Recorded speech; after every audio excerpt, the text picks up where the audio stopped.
Welcome to Santapod for Ultimate Street Car, the biggest modified car event here at Santapod, which hosts the 4th round of the front-wheel drive drag series. Now, Allan Duthie could sew it up this weekend, but there are plenty of other drivers snapping at his heels. So with Run What You Brung track action, show and shine and a bumper crowd, we've got 4 qualifying sessions scheduled over the 2 days, with eliminations set to start lunchtime on Sunday. Well, this round sees the return of Peter Cole after some major engine rebuilds. He'll be hoping that his niggling problems are now behind him. A couple of new VW racers entered as well, which means that with only 8 spots available, not everyone will make it through qualifying to the eliminations. And so into qualifying session 1, and first out will be Dan Frost in the right lane. Paul Atkinson in the left lane. Well, Allan Duthie is probably the favourite, but both of these two could take it on the day with high 9s and low 10s easily within their grasp. So pulling up to the line, remember reaction times don't matter in qualifying. Gear changes sounding nice and crisp. Dan moving around the track and getting quite close to the centre line, but it's a 10.14 for Paul and a 10.44 for Dan. Allan Duthie in the left lane in the Corsa and James Lord in the right lane with the VW. Oh, and Allan looks like he's missed a shift around half track, so this won't be a 9 for him. Over they go, a 10.48 for James and a disappointing 11.6 for Allan. Final pair out then for this session, Danny Highman left lane with the Golf and Daniel Moulton with the Lupo in the right lane. These guys usually race with the VWDRC, which is bracket racing, so how are they going to get on in heads-up competition this weekend? Well, it's an 11.26 for the Golf and an 11.82 for the Lupo. No sign of Kiel Priestman on that session. What will session 2 bring? Peter Cole in the white Renault and Allan Duthie in the right-hand lane. Oh, but it looks like more problems for Peter Cole as he gets pushed back. And Allan Duthie missing a gear change all the way down the track. But he goes up to the line with a 10.32, bumping him up into 2nd position at the moment. The 2 VWs again. Daniel Moulton in the Lupo. Danny Highman in the Golf. Looks like a huge improvement for Daniel Moulton in the Lupo on this one, crossing the line in 10.55 seconds at 139 miles per hour. First outing for Ben Dalglish in the right lane with the Saab-powered Corsa. Paul Atkinson in the left lane. Well, both of these cars are absolutely flying up to the stripe. Yes, a 9.81 for Paul and a very respectable 10.38 for Ben. That's 3rd position at the moment. And to close out Q2, Peter Cole gets another go. A huge flame out though at 100 yards, and the car slows eventually to record a 16.2 pass. It's not doing very well at the present moment. Everything else is good, but I've dropped a valve, an exhaust valve. That's me out now again. Yeah, I'm having a wee bit of problem with 3rd gear. I think it's my fault. I don't think it's the gearbox at the moment. But once we get into 3rd, hooks up all right. So fingers crossed next round we can hit 3rd and could continue. Yeah, it's been a good morning. Done a 10.1 on my first one, then a 9.8 on the second qualifier. Got a few problems with it not starting every now and again, but hopefully get that sorted tonight and then back tomorrow. Yeah, we've had a problem with the timing belt. Noticed it was a bit slack and there's some movement on it, so we've had trouble with that. Finally got it running now. It seems all right, so hopefully get back out this tonight, 6 o'clock. So with the Run What You Brung action continuing on track, it's time for the final qualifying session of the day, with a few drivers desperately looking for an improvement. So Daniel Moulton in the orange Dubshack Racing Lupo against Allan Duthie in the Corsa. Sounding better for Allan on this one. Looking very good too. Up to the stripe.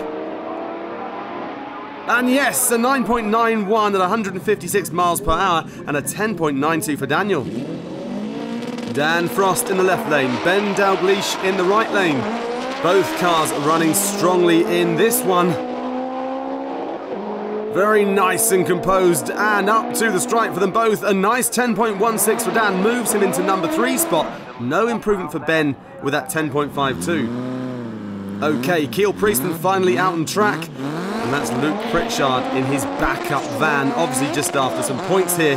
And as the van disappears into the distance in Kiel's rearview mirror, it's a very nice run for the Civic to net a 10.53. So on to Sunday morning and one last qualifying shot. Time to get the laptops out and try out a final tune. It's a lot cooler this morning and there is a really fierce headwind blowing down the track.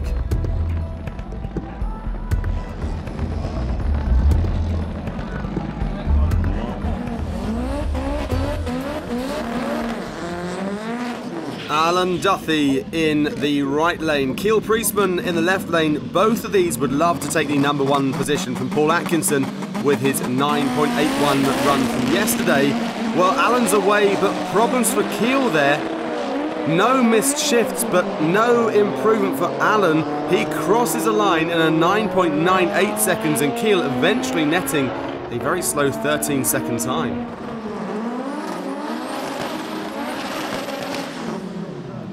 James Lord in the left lane, Dan Frost in the right lane. Looking evenly matched this one. Heading to mid-track, both looking very good. Dan is improving ever so slightly to a 10.13 and a 10.66 for James. Paul Atkinson in the right lane. Daniel Moulton in the left lane. Paul's already in #1 spot with yesterday's 9.81. But can he improve on it? I don't think so. Crossing in 10.22 seconds.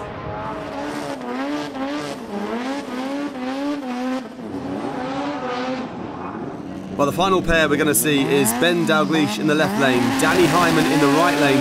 Ben ran a 10.38 yesterday, and Danny trying to break out of the 11s. Well, no improvement for Ben. Danny gains just 300ths on this one. Front-wheel drive series here at Santa Pod Raceway isn't one of the only classes where you see a lot of super quick cars. VWDRC also has a load of front-wheel drive cars that race with them, but only VW base. But we're starting to see this year a couple of the guys coming over and trying this front-wheel drive racing. The main difference is bracket racing versus heads-up. So here this weekend we're doing heads-up. I'm here with Dan Moulton from Dubshat Racing. Dan, 11s so far this season, 11.2, 11.1, then out of nowhere yesterday, a 10.5 quarter mile. What happened? Well, on Friday we were struggling with just 11s, high 11s, and then our mapper Golden turned up and he just played about at the timing, and then 10.7, and then a little bit more, 10.5, and well, he's playing with it now, so hopefully even better. So another regular from the VW drag racing community, Danny Highman. We've seen the car run into the 9.7s, but this weekend there's something completely different. Tell us what's different this weekend. Well, basically, normally the car's a four-wheel drive car, but obviously for this weekend, we're coming up with the Lupo, so we thought we might as well enter this as well. So we've made it two-wheel drive for the weekend, and we'll see how we get on, really. Yeah, so what's the main thing? When you're down the track, what feels completely different? The car is just totally different. It's so much more bouncier than a four-wheel drive. Obviously, when we were running so lower pressures in the front-wheel drive, the car's a lot more bouncier. It just feels totally different to a four-wheel drive car. And how are you getting on so far this weekend? Not too bad. We just ran 11.1. We're a bit off our time, but obviously we're not expecting to break records or anything like that. So, yeah, not bad. So a look at the final qualifying table with Paul Atkinson leading with a 10th in hand over Allan Duthie. So how is Paul getting on? Good, to be fair. Like I said, everyone seems to be having problems today. Hopefully everyone gets them sorted, and in the elimination everyone starts pushing PBs. Keep it going as it is, I think.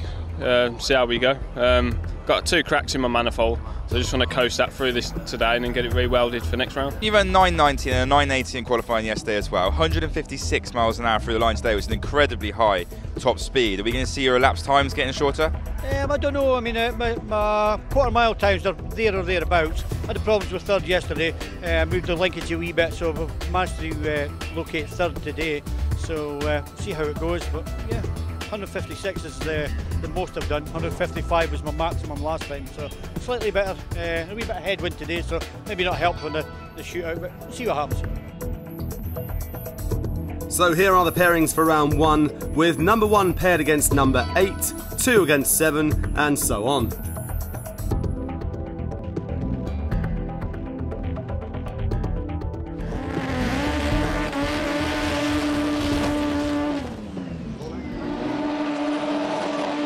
Danny Highman in the left lane, Paul Atkinson in the right lane. Danny will need to cut a really good line here, but it's Paul who's away first and already pulling out a very good lead here. He goes up to the stripe to take the win with a great 9.68 to a losing 10.91.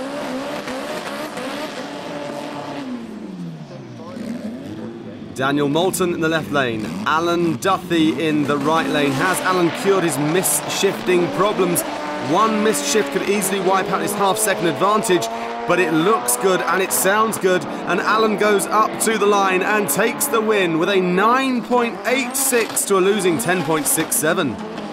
James Lord in the right lane, Ben Dalgleish in the left lane. Nothing between these two in qualifying, so reaction times could win it.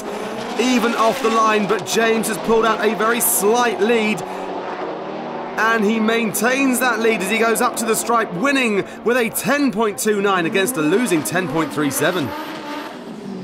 Final pair should have been Kiel Priestman against Dan Frost, but no sign of Kiel for this one, so it's an easy run into the semis for Dan, taking the win nice and gently with a 10.14 second pass.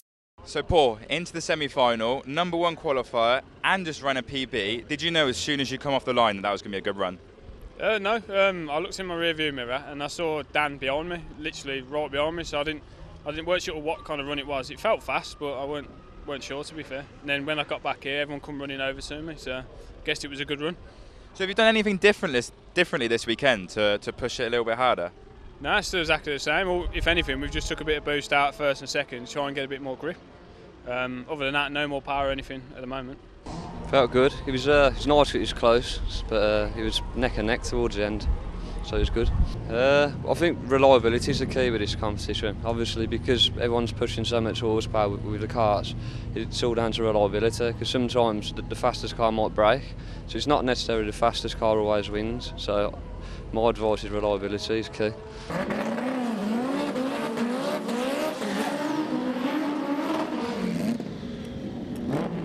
So into the first semi-final, Allan Duthie in the right lane, Dan Frost in the left lane. Allan is away first, looking very strong. He's holding it at half track. Oh, but he's missed a shift, not again. Dan has gone past and takes the win with a 10.09 to a 10.47. Second semi-final then. Paul Atkinson in the right lane and James Lord in the left lane, and we're on board with Paul here.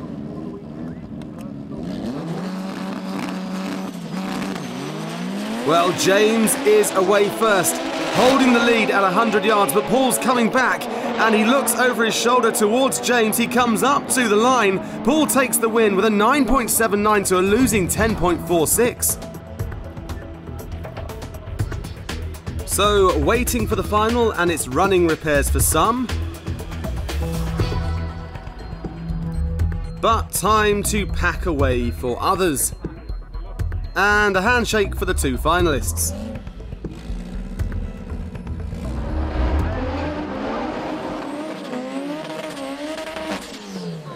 Well, here we go then. Paul in the right lane, Dan in the left, on board with Paul for the burnout, and now going on board with Dan for the race, pulling into line.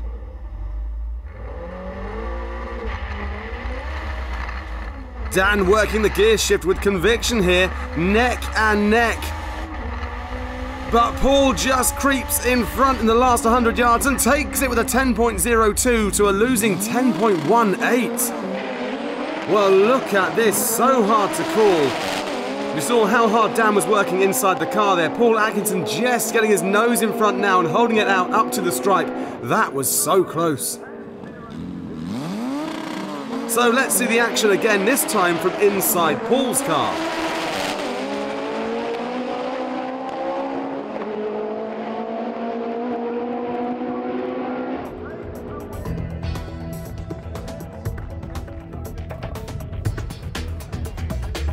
.16 of a difference. It was so hard to call. Yeah, it was. He was only a car length between us, but he was close all the way down the track. Now, you must be really, really happy with your achievements this weekend. And to yourself, Paul, this is becoming a habit. Yeah, we're 2 for 2 now. No, it's been a good weekend. Happy about it. And looking at the championship table, that does bring you right up there now. And Allan Duthie, who started this weekend with both hands on the trophy there, he's let go with one of those hands, hasn't he? Yeah, well, I'm in it to win it as much as he is, so we'll see how it goes. One more round to go. Are you feeling confident with this one? Yeah, I'm going to give it all on the next one. Then a bit more change over the winter then. Talk us through that final there. I mean, you were lining up with Dan. It was so close to call up in the tower. What was it like in the car? Yeah, I just kept looking to my left and he was still there, so he was doing something right. He certainly was, and so were you. Well done there to Paul Atkinson, the winner of the 4th round of the Front Wheel Drive Drag Series. The final is coming up at the Jap Show finale on the 2nd of October. Do not miss it.